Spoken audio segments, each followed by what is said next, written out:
Empat wanita bersaudara dan kakek dari hutan Watu Alas. Di sebuah desa kecil di lereng Gunung Raung, Jawa Timur, hiduplah empat wanita bersaudara, Sekar, Melati, Kenanga, dan Mawar. Mereka dikenal sebagai perempuan desa yang rajin, cantik, dan menjaga adat dengan teguh. Namun, desa tempat mereka tinggal, Desa Watu Alas, menyimpan sebuah larangan turun-temurun.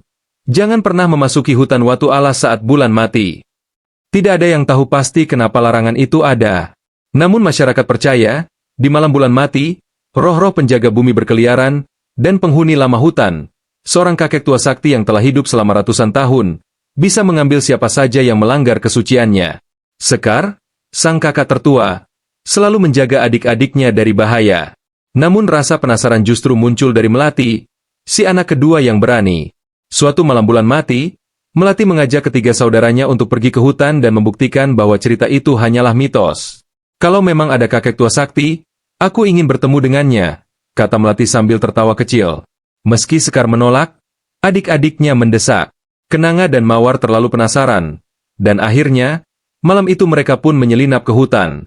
Di tengah gelapnya pepohonan dan kabut yang menggantung rendah, terdengarlah suara lonceng bambu bergoyang pelan. Di antara suara-suara alam, muncullah sosok kakek tua berjubah putih dengan tongkat kayu. Wajahnya keriput, namun matanya bersinar seolah menyimpan rahasia waktu. Anak-anak perempuan dari desa kalian telah melanggar batas, ucapnya. Namun alih-alih murka, kakek itu tersenyum.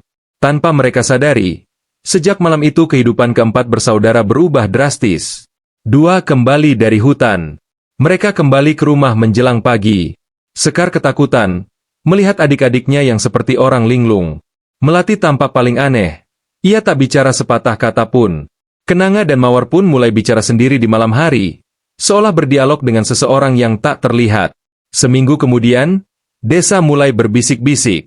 Tubuh Melati mulai membesar, seolah sedang hamil, padahal ia belum pernah menikah. Begitu pula Kenanga dan Mawar. Bahkan Sekar, yang mengaku tidak ikut masuk ke tengah hutan, juga mulai mengalami hal yang sama. Ini mustahil, ucap Sekar sambil menatap tubuhnya di cermin. Para tetua desa menyebut ini kutukan. Namun seorang dukun tua datang berkunjung dan mengatakan dengan suara bergetar, bukan kutukan, ini takdir. Kalian telah bersentuhan dengan sang penjaga Watu Alas. 3 Kisah sang kakek abadi. Kakek dari hutan Watu Alas bukanlah manusia biasa. Ia disebut Mbah Jagat, penjaga bumi yang telah hidup sejak zaman kerajaan Majapahit. Ia menjaga keharmonisan antara manusia dan alam, dan hanya muncul saat bulan mati, saat batas antara dunia gaib dan dunia manusia melebur. Menurut legenda, Mbah Jagat akan memilih wanita-wanita yang memiliki garis keturunan kuat, darah murni dari leluhur tanah Jawa, untuk menjadi ibu dari penerus penjaga bumi. 4 putri tanah, kata Mbah Jagat dalam mimpinya kepada Sekar. Kalian telah dipilih bukan karena kesalahan, tapi karena garis nasib. Mereka kini tak bisa menolak.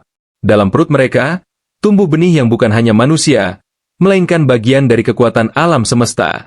Seluruh desa kini hidup dalam ketegangan. Tak ada yang berani mendekat, namun juga tak mampu mengusir mereka. 4 keanehan yang terjadi. Masa kehamilan keempat wanita itu sangat tidak biasa. Dalam waktu hanya 2 bulan, perut mereka membesar seperti usia 9 bulan. Namun tak ada rasa sakit. Hanya mimpi-mimpi yang terus datang setiap malam. Mimpi tentang api, air, tanah, dan angin. Sekar bermimpi berjalan di antara api yang tidak membakar. Melati bermimpi menyelam ke lautan dalam dan berbicara dengan ikan paus. Kenanga bermimpi tubuhnya menyatu dengan akar pohon raksasa. Sementara Mawar bermimpi melayang di angkasa, menjadi angin yang membisikkan pesan kepada gunung-gunung. Di bulan ketiga, keempatnya melahirkan, bersamaan, di malam bulan mati berikutnya. Aneh. Tidak ada suara tangisan bayi, hanya suara gemuruh halus seperti angin menerpa dedaunan. Mereka melahirkan masing-masing 1 anak. 4 bayi manusia berkulit pucat bercahaya, dengan mata yang bersinar redup di kegelapan. Bayi-bayi itu tidak menangis. Mereka langsung membuka mata, memandangi langit-langit bambu rumah, dan tersenyum. 5 desa terpecah. Kabar kelahiran 4 anak dari kakek hutan menyebar ke seluruh penjuru Jawa Timur. Ada yang menyebut mereka anak setan. Ada yang percaya mereka titisan dewa. Desa Watu Alas terpecah. Sebagian ingin mengusir keluarga itu karena dianggap membawa kutukan. Namun sebagian lagi, terutama anak muda, justru mulai menyembah Mbah Jagat, percaya bahwa 4 bayi itu adalah awal zaman baru. Konflik pun terjadi. Rumah keempat saudari itu dilempari batu. Mereka diusir dari pasar. Namun anehnya, setiap kali mereka disakiti, bencana kecil menimpa desa. Ladang mengering, sungai berhenti mengalir, dan tanah retak di jalan desa. Lama-kelamaan, orang-orang mulai takut. 6 anak-anak alam. Tahun demi tahun berlalu. Anak-anak itu tumbuh dengan cepat. Di usia 5 tahun, mereka bisa membaca langit dan memanggil hujan. Mereka tak pernah sakit. Mereka bisa bicara dengan hewan, menumbuhkan tanaman hanya dengan sentuhan, dan merasakan getaran bumi bila ada bahaya. Sekar menamai anaknya Bayu, anak angin. Melati menamai anaknya Samudra, anak air. Kenanga menamai anaknya Agni, anak api. Dan Mawar menamai anaknya Tara, anak tanah. 4 anak itu tumbuh dengan cinta kasih para ibu mereka, jauh dari keramaian. Namun dunia luar tidak bisa dihindari selamanya. Pemerintah mulai tertarik dengan keberadaan mereka. Wartawan berdatangan. Dan pada suatu hari, seorang peneliti asing menyelinap ke desa. Hasil foto dan laporan itu bocor ke internet. Tiba-tiba, dunia internasional heboh. 4 anak dengan DNA tak dikenal, bukan manusia biasa, tinggal di sebuah desa di Jawa Timur. 7 pertarungan terakhir. Ketika aparat bersenjata datang untuk menangkap anak-anak itu, alam memberontak. Tanah longsor menutup jalan desa. Hujan badai menggila menghancurkan jembatan. Pohon-pohon tumbang menghalau pasukan. Mbah Jagat pun muncul kembali, untuk terakhir kalinya. Ia menampakkan diri di langit malam. Sosoknya membesar melintasi cakrawala. Manusia telah merusak keseimbangan.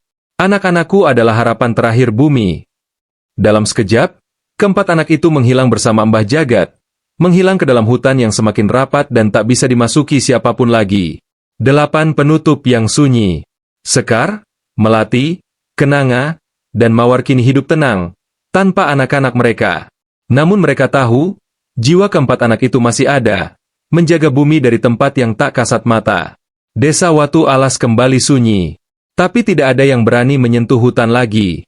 Mereka tahu, bila suatu hari dunia kembali rusak, anak-anak alam akan kembali, membawa perubahan yang tak bisa dihentikan oleh siapapun. Dan legenda pun menjadi abadi. Cerpen ini adalah karya fiksi belaka. Segala kemiripan nama, tempat, atau peristiwa adalah kebetulan.